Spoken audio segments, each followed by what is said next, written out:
好冇說服力嘅，我覺得呢樣嘢由你講出嚟，唔知佢一定減好多。我見到係好多 mistake 啦，我真係心諗，喂，你條片係 PR 嘢嚟嘅，咁點解唔揸到個圈咧？但係結果又俾佢做得到喎，功勞係歸於邊個咧？其實係我去登咗佢。喂，Hello， 大家好，我係阿飛啊。喂，見到我哋呢一個進化咗嘅一個場景咧，就知道我哋有新節目啦。其實都唔算新嘅，其實我哋之前都一路有做開一啲 live 嘅 podcast 節目。咁但係今次咧，我哋就有一個非常之好嘅 studio 環境。我哋多謝麗秀，多謝麗秀。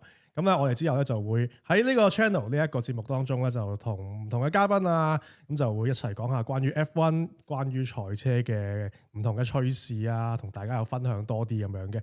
咁今日都係揾膽啦，我係揾翻 Cynthia。Hello。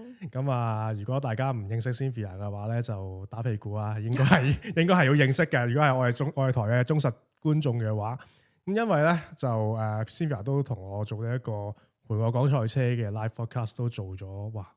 今年第5年㗎咯，好似係咪？咁耐啦。第5定第四定第5年啊，我都唔記得咗。其實我同 Cynthia 咧，好似每個禮拜都見咁樣啦，但係其實我哋好少真係真人見到咁樣。咁啊，終於見到你，真係 face to face 咁樣見到你啦。大家亦都可以見到 Cynthia。我哋咧就今日咧，我哋主要都係想講翻呢一啲關於2026啊 F1 嘅一啲新嘅嘢啦。咁因為都就嚟開季啦。咁喺我哋拍攝嘅呢一日嘅時候咧，就係2月10號啊，即係喺個巴林測試之前嘅一日。咁咧，所以我哋就好多啲測試嘅數據就未必可以分享俾大家。咁但係呢一集不如都重點同大家分享下，其實2026年有啲咩新嘢啦。嗱，Cynthia，你係邊一年開始睇 F1 嘅？哇，我係2018年開始睇嘅。係咩契機之下睇嘅話咧？我係因為屋企人嘅契機，所以開始接觸呢一個運動啦。係啦，咁所以2018年去到而家嘅話，咁今年嗰個嘅改變嘅程度，應該係你睇 F1 以嚟最多嘅。冇錯，真係好多，我覺得。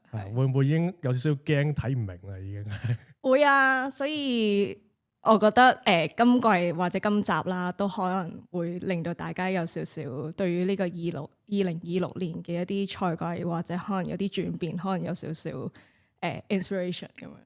係咯，咁啊，因為咧，其實我喺做呢集節目之前咧，就梗係要大家溫下書咁樣。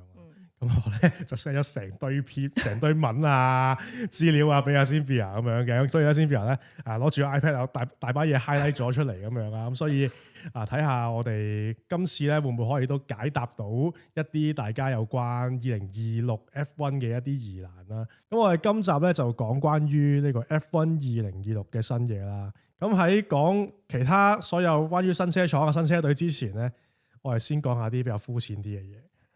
好都唔係好膚淺嘅，車花都好緊要㗎，係 sell 贊助嘅位嚟㗎。咁啊，因為咧啱啱我哋拍呢一日嘅之前咧，就已經公布晒11隊嘅車花啦。咁我想問下 Cynthia 係最中意邊一隊？咁但係咧，我哋就唔係就咁問你嘅，咁我哋就玩呢一個殘酷2選1。總之我問你2隊車隊邊一個車花最中意，咁咧你就揀一隊。咁嗰隊就晉級，然之後就再同你一個比拼。好，嚟啦，嚟啦係嘛？OK，我就撳翻佢有邊幾隊先睇下。我揀翻啲經典嘅 rivalry 先啦。麥拿倫定係法拉利啊？麥拿倫。咁麥拿倫定係 Mercedes 咧 ？Mercedes 好過麥拿倫。OK，但係點解咧？你覺得 Mercedes 點解好過麥拿倫？Mercedes 嗰個拉花比起麥拿倫有啲創意。OK，Mercedes 定係紅牛咧？紅牛。完全唔 surprise 啊！呢個 OK。好啦，有啲新嘅挑戰者啦。紅牛定係 Audi 咧？紅牛。都係紅牛。係。你真係應該幾中意嗰隻藍色。好靚喎，我覺得嗰隻藍。好啦，咁啊，既然講藍色，我哋有另外一隊藍色嘅，紅牛定係 Williams 咧？要諗喎，都係紅牛，但我覺得 Williams 佢嗰個電嗰個 idea 好正。咁即係唔係今年嘅嘢啦，不過都係嘅，係嘅，唔會因為今年。咁紅牛定 Aston Martin 咧？紅牛，紅牛定係呢一個黑白無常嘅 Cadillac 咧？都係紅牛。咁啊，紅牛定係 Racing Bulls 咧？紅牛，紅牛定係 Alpine 咧？紅牛，紅牛定係 TGR Haas 咧？紅牛。好悶啊！玩呢個遊戲都明知佢一定揀紅牛嘅。你太早擺佢出嚟啦。唉，不過係咯，其他好似即係之前講過啦，佢冇乜特別，咁所以紅牛係勝出嘅喺我心目中。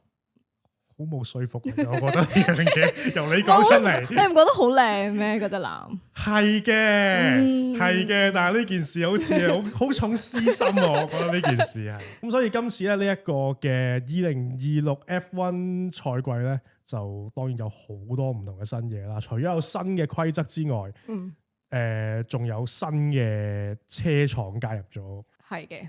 有幾隊啦，見到都咁有啲，對我嚟講係有啲新奇嘅，因為我冇諗過可能呢啲車廠會喺呢一個時候會無啦啦加入咁。例如咧，呢幾個新嘅車廠係 Ford 啦、Audi 啦同埋 Cadillac 啦，係啊，係點解會覺得冇諗過佢哋？因為可能平時街上會見到呢啲品牌，咁冇諗過佢哋會無啦啦去參加 F1，即係可能有一兩個品牌有玩開其他賽事嘅，咁但係我本身比較 focus 喺 F1，咁所以我覺得佢突然之間加入係因為咩契機咧？咁啊，頭先你講到就係一啲好似係喺街度見到嘅品牌，譬如 Audi 啊。Ford 而家好似好少咯，咁但係 Cadillac 更加睇唔到啦，喺香港嘅話。不過應該中國國內就比較多啲啦。Cadillac 都係個大品牌。三個車廠裡面你最熟係邊一個車廠咧？即係純粹係即係唔係話 F1 嘅熟悉程度啦。比較熟係 Audi。係，我諗大家都係。我諗大家都係 Audi 都係可能唔少觀眾嘅用車啦。其實我相信今年咧都會有唔少。即係 Audi 嘅車主咧，變咗做 Audi 嘅即係呢個 F1 車隊嘅車迷咁樣，會追捧下佢咯。正如我當年啊，都係呢一個 Toyota 車隊嘅車迷，因為屋企架車就係 Toyota，係啦，好多時候都係咁樣噶嘛。其實咁變咗就呢個亦都係佢哋想做到嘅一個效果啦。咁啊特別係即係 Audi 其實咧都真係參加咗好多。唔同嘅賽車嘅，咁包括就係 Le Mans 啦，包括啲房車賽等等咧。咁今次就真係首次參加 F1，都隆重其事啊！咁啊 F1 基本上今次嘅改例咧，某程度上都係為咗就佢，所以咧就對我嚟講啦，咁啊 Audi 應該係我最期待會入嚟嘅。咁但係咧就最驚喜嘅反而就係兩個嘅美國車廠，咁包括當然你係紅牛嘅 fans 就一定會最關注，Ford 入嚟，你又覺得點咧 Ford 入嚟？我一開始我諗點解會揀佢哋啦，咁見到佢哋好似喺美國嘅活動都多咗，咁同埋好似見到啲 sponsor 都多咗喺美國嗰邊發生嘅。因為美國而家係 F1 最重視嘅市場啦，咁所以。變咗 Ford 又好 Cadillac 又好，都係因為呢樣嘢而即係加入翻呢個 F1 啦。特別係 Ford 其實好似講到好新咁，其實 Ford 咧係 F1 歷史上第3成功嘅engine 品牌嚟嘅。咁佢以往最成功就係70年代啦。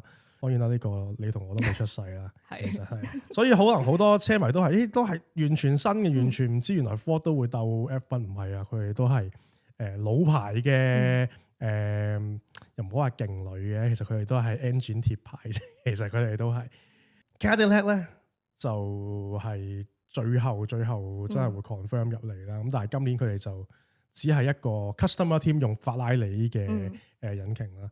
咁但係佢有個特別嘅身份喎，就係佢係第11隊。我諗你睇 F1 以嚟都係10隊20位車手，從來都冇試過有11隊嘅。咁所以對我嚟講都哇，有第11隊咁即係個 grid 多咗車啦，跟住可能做一啲排位賽嘅時候會比較緊張啦，因為多咗車，咁可能一啲細少少嘅賽道就會緊張啲咁樣。我都期待如果係多兩部車就會多兩個變數啦。咁難聽啲講可能多兩個 safety car 機會咁樣咯，可能都會咁樣嘅情況。不過就似乎Cadillac 就應該，我相信大家會捧佢嘅，但係應該今年都係包尾啩。都會留意嘅，因為話晒佢哋個陣容啦，都係大家熟悉嘅面孔啦。再加上佢哋最近都即係 confirm 咗一個 research driver 就係周冠宇啦。咁所以三個都係我哋熟悉嘅面孔。咁我相信大家都會密切留意下，可能佢哋落到場啊、排位賽啊，會係咩嘅位置咁樣。11隊呢樣嘢咧，就其實係自2016年以嚟啦。咁首次有11隊車22位車手。我諗對各位嚟講都有啲新奇嘅，因為已經有啲朋友已經問我：咦喂，排位賽點樣啊？咁Q1、Q2 應該要淘汰幾多部？好簡單嘅啫。以往係每一個 qualify 就淘汰5部啊嘛。咁今次咧就係淘汰6部，Q1 淘汰6部，Q2 淘汰6部。咁最終 Q3 都係得10部嘅啫，其實係。咁都唔會話係非常之難明白嘅，咁多兩架車就唔會話即係突然間，哎呀我唔識睇啦咁樣嘅，咁不過就有啲新嘅，要認下佢哋啲車花咯，認下佢哋啲新嘅面孔等等咁樣咯。反而啲車隊就之前喺度投訴話多咗一隊咧，逼咗啊，係啊，逼咗。的確係嘅。咁譬如好似啱啱都講啦，即係譬如可能細啲嘅 track，好似 Monaco 咁樣，本身10隊。都已經即係要花好多時間出去，或者可能好少時間可以做到一個好嘅圈，或者可能可以就有 safety car，或者可能紅旗啊黃旗咁樣。咁變相你而家多咗2部啦，咁係咪仲難可以做到一個好嘅圈咧？我覺得每一場車嘅 Q1 都應該幾有趣。係咯，係可能真係會有機會即係是但一個人唔生性啊，或者係好似頭先你講話。讓車讓得唔夠啊，咁可能都會影響到晉級嘅啲唔同嘅車手啦咁樣。咁今年就係佢哋係新啦，呢個新嘅車廠啦，有一隊嘅新車隊啦，非常之難得嘅。其實我之前都講過，嗰隊新車隊真係即係荊棘滿途啊！淨係遞表申請嗰下咧，已經俾人係話，我哋都唔想你入嚟。入嚟咧，仲要俾交低一個好大筆嘅呢一個，我會形容為陀地費嘅。因為點解咧？因為入到嚟咧，其他車隊就好唔滿意嘅，就話咁咪多咗一隊同我哋分錢。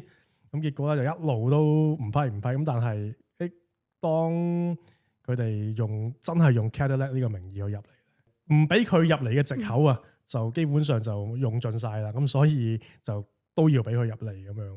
都未起部車，未請車手。未見任何廠房就要交低幾廿億，都幾恐怖下。係啊，因為其實我哋嗰陣都不斷開 live 啦，咁都不斷追緊佢哋嘅新聞啦。咁係我哋原先有少少都覺得應該都冇可能26年會加到隊新嘅車隊噶啦。但係結果又俾佢做得到喎。咁係咪功勞係歸於邊個咧？其實係我哋登咗佢，我係成功反登咗佢。明明預佢入唔到嚟，點知又真係入到嚟，咁可能個功勞係我哋咯。如果係咁嘅話，係啊，咁但係不過好事嚟嘅呢個好事嚟嘅。咁除咗今次咧就有新嘅車隊之外啦，咁今年咧都有新車手嘅。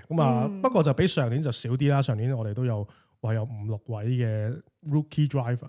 我會話今年係一個咯。係啊，一年啦。即係唔會當 Cadillac 嗰2個車手係新。Of course 咯，對人咯，係啦，佢哋梗係唔係新啦。經驗豐富啦，係咪佢哋？咁今年最受關注就當然係一個18歲、17、18歲係啦，呢一位新星啦。咁佢就係喺呢一個嘅細牛嗰度嘅，咁就同 Liam 啦。咁佢就一個新嘅組合啦。咁聽聞其實佢過往嘅成績都幾亮眼。係佢係喺karting嘅時候已經係簽咗紅牛啦。咁13、14歲嘅時候已經係入咗紅牛嘅青訓噶啦。甚或至咧就比起你哋所講Liam Yuki 等等咧，仲早啲添。因為係仲喺小型賽車嘅時候已經簽咗佢啊嘛。咁然之後咧就近乎係每年升一格咯，即係鬥一年 Formula 4，跟住就即刻鬥下一年就鬥 Formula 3，再之後一年咧就鬥 Formula 2。鬥埋嗰年 Formula 2咧，直升 Formula 1。咁佢都幾順利喎，其實佢個生涯。咁所以其實都係18歲就上陣咯。咁啊，今年係最後生嘅一位車手啦。Limber 咧亦都係有印度血統嘅喎。咁啊，佢媽媽嗰邊咧係印度裔嘅。咁啊，佢爸爸咧係瑞典嗰邊瑞典人嚟嘅，其實係。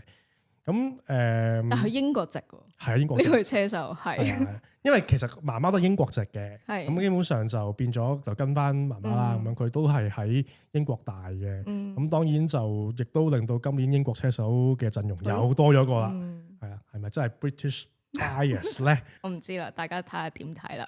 係啊，咁但係其實佢過去呢幾年咧，當然個成績係唔錯啊。但係其實除咗有一年嘅冬天去咗參加一個叫做大洋洲 Formula Regional 啊，OK，都去到好偏咯。大洋洲即係其實喺邊度咧？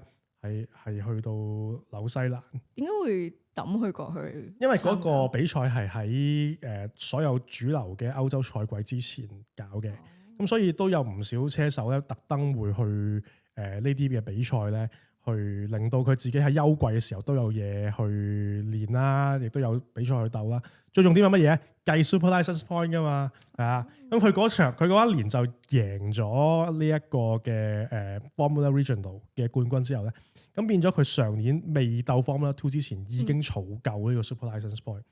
咁所以嗰一刻已經都鋪晒路俾佢上㗎。咁睇下取代邊個咁解嘅啫，其實。咁但係呢位車手都有個。即係我又唔敢講係真係問題啦，咁啊各方面都有，就係其實佢好多時候都係高開低走。佢個季初成績可能好好，但係佢去到季中到季尾咧，就會唔知點解突然間，哇連續3場攞唔到分啊嗰啲咁樣嘅嘢，咁啊令到佢攞唔到個總冠軍。咁呢一樣嘢會唔會都反映咗喺佢 F1 嗰個成績度咧？都有啲危險啊！其實咁樣嘅成績係，我係有少少擔心嘅，但係因為我諗作為一個新人，我哋都會俾一個賽季去適應啦。咁所以總之唔好自己犯錯咯。我覺得而家最大嘅問題應該係架車嘅 reliability 啦。咁所以佢自己揸好架車，咁就最好噶啦。呢位新秀就當然個對標位就係 Liam Lawson 啦。你覺得佢打唔打低 Liam Lawson 咧？基本上呢個係兩個只能換一個噶啦。其實我覺得都係。我覺得係睇邊一個最快適應架車，因為兩個都係揸緊一架全新嘅車啦。咁冇話 Liam 因為喺 F1 揸咗一段時間，佢已經有經驗適應咗架車，咁但係今次2026年係重新嚟過咯。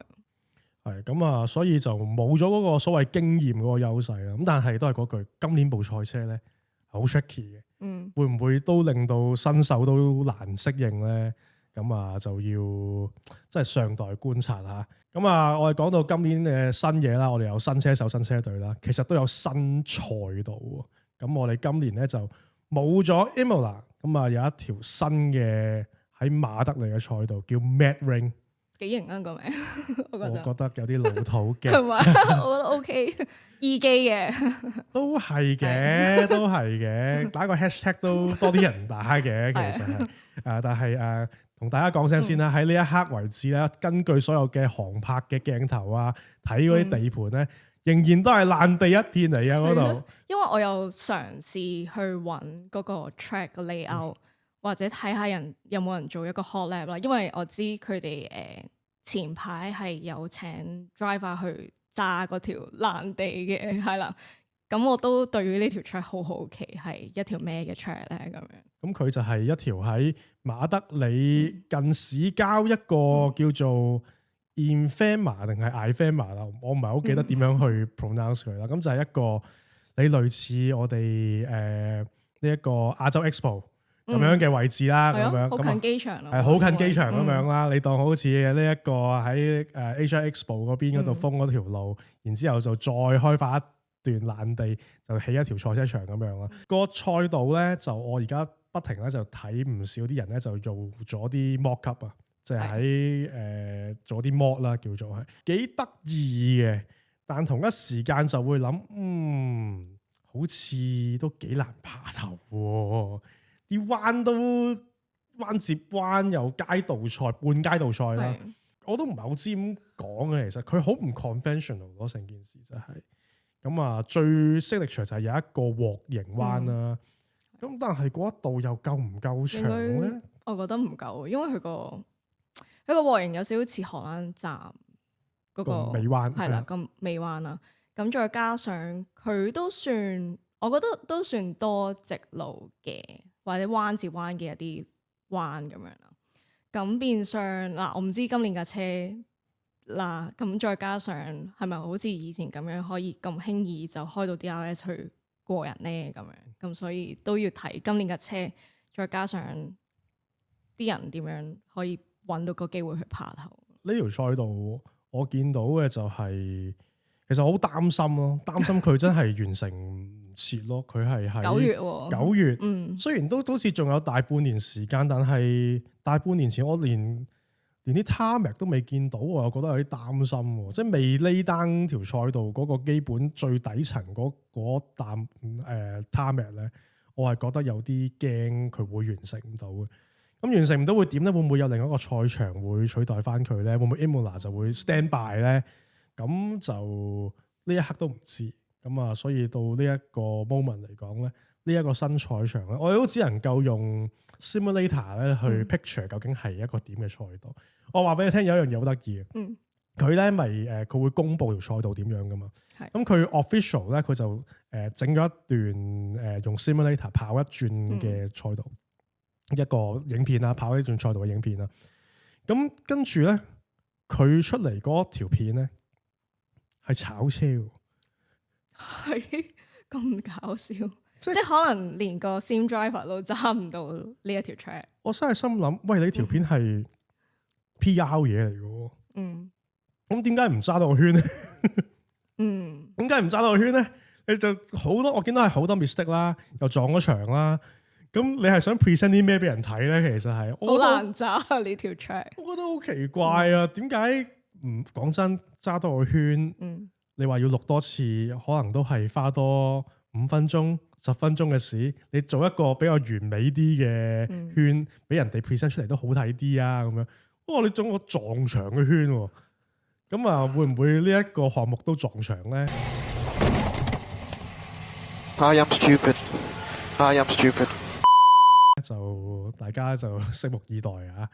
咁啊，頭先阿 Cynthia 都有提到啦。咁啊，今年重點就係一個全新嘅賽車，一個全新嘅規則啦。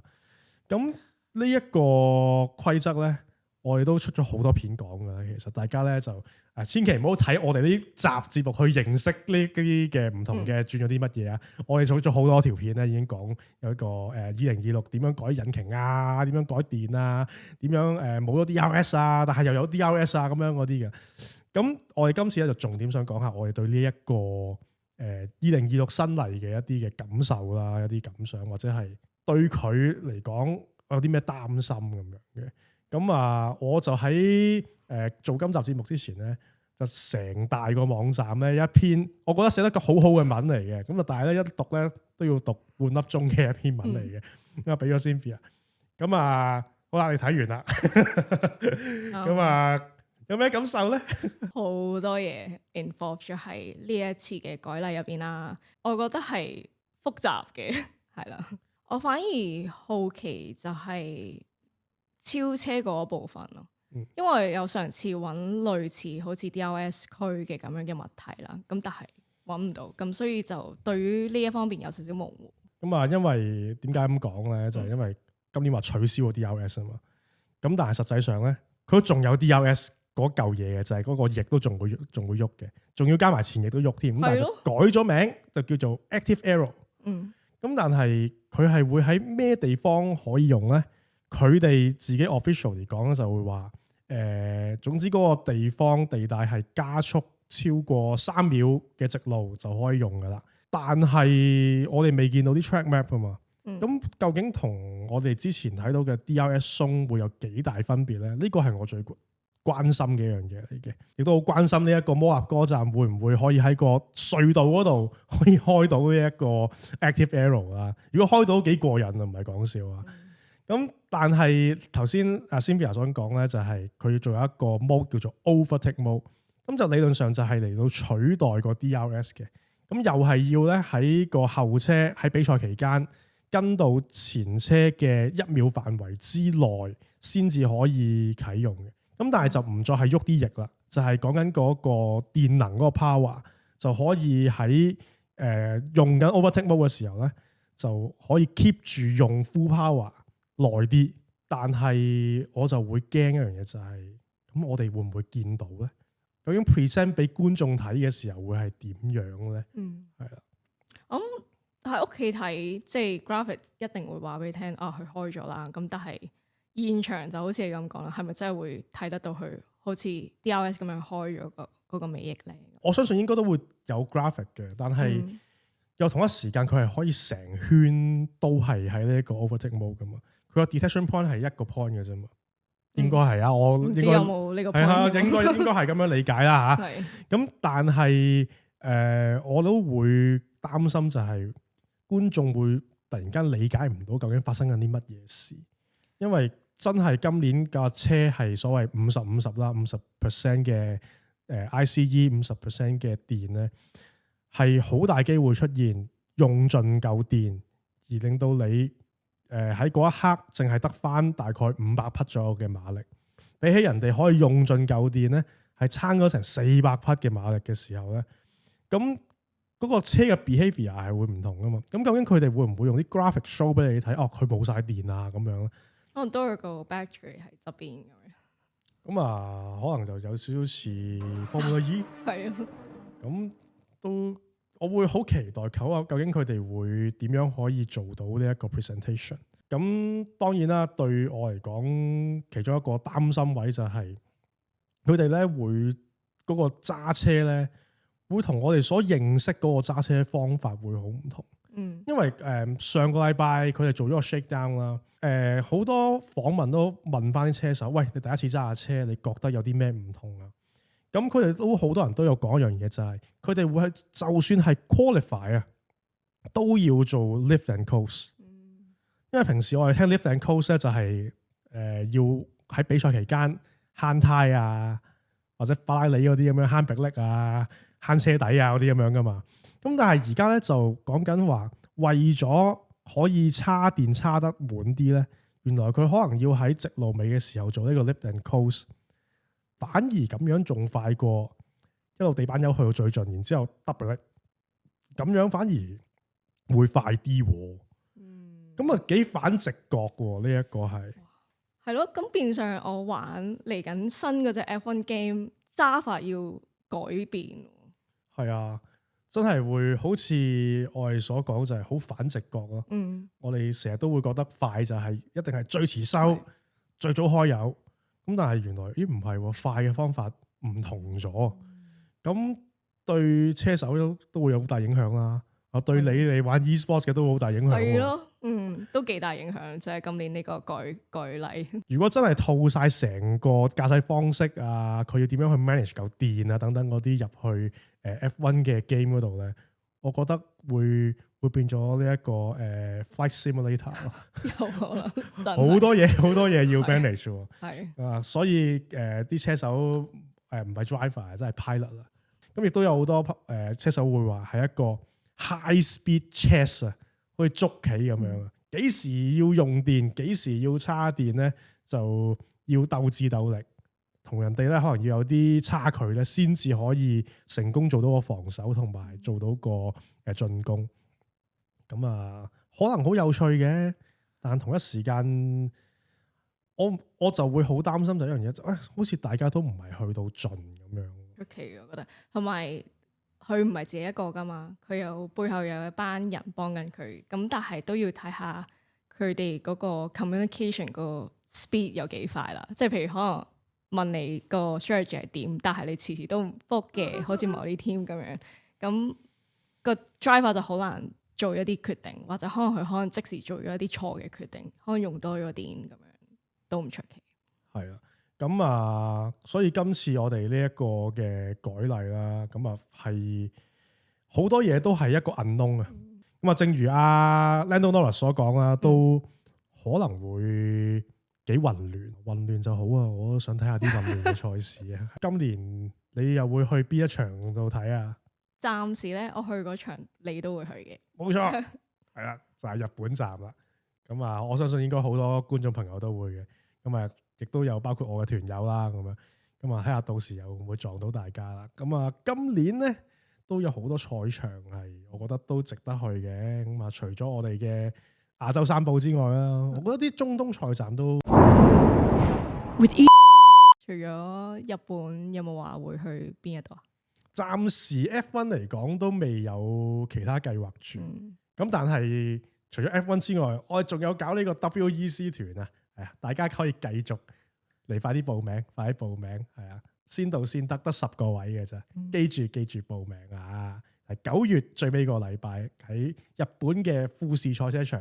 好啦，咁今次我係講呢個2026 F1 嘅各樣新事物咧，就差唔多先啦。咁今集都係我哋一個新嘅嘗試，咁希望大家都中意啦。如果有啲咩嘢意見嘅話咧，都可以歡迎留言提出嘅。有咩廠商想 sponsor 嘅話咧，我哋有一個非常之好嘅 placement 位俾大家，係啊，希望大家都多多關照下。咁我哋之後咧將會繼續咧去做相關嘅節目啦，同樣嘅節目會有唔同嘅嘉賓都會上到嚟嘅。咁希望大家繼續支持我哋呢一個嘅新嘅 podcast。好，咁今日係咁多，我哋下一集見，拜拜。拜拜。